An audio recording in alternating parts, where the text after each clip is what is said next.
नाज़रीन खिपरो बरसा ॻोठ सुल्तान जोड़ेजो में ॻोठाणनि पारां मच कचहरी कोठाई वई, जंहिंमें इलाइक़े वासियुनि शिरकत करे सिंध धरतीअ खे भेटा पेश कई। वधीक तफ़सील लाइ पेश आहे ज़ाकिर शर जी हीअ रिपोर्ट।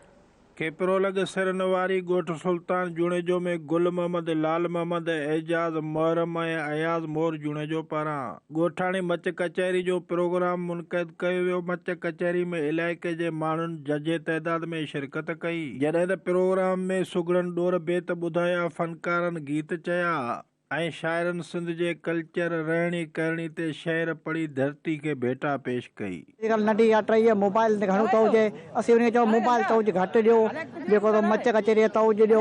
सुठा दोस्त आहिनि, सुठा भाइर आहिनि, मोहबतूं पहिरायो, ओताकू क़ाइमु कयो, सुठनि दोस्तनि खे मानियूं खारायो, चांहियूं पियारियो, जंहिं सिंधी सखावत आहे। सिंध मड़ जी जल सां मोहबत धरती सां कयूं, पंहिंजी टोपी, अजरक, पटको, इहो हिकिड़ो सिंध जी सखावत आहे ऐं सिंध जी इज़त बि आहे, नालो आहे, शान ऐं मान। असांजे पासे हिते फ़न वारा माण्हू या शाइर बिल्कुलु मौजूदु आहिनि ऐं अहिड़ियूं कचहरियूं या अहिड़ा प्रोग्राम थियणु खपनि। जीअं की असांखे ख़बर आहे हिन दौर जदीद में असां वटि उस्ताद बुखारी आहे या शेख अयाज़ आहे, उहे वॾा शाइर थी गुज़रिया आहिनि, इन ॻाल्हि में को बि शक न आहे। बहितरीन दोस्तनि जो प्रोग्राम जेको रखियो आहे, अल्हम्दुलिल्लाह हर साल प्रोग्राम थींदा रहंदा। दोस्तनि खे बि गुज़ारिश आहे ॿिया दोस्त बि रखनि प्रोग्राम। अहिड़ी पंहिंजी सिंध जी सकाफ़त आहे, ॾाढो मज़ो पियो अचे।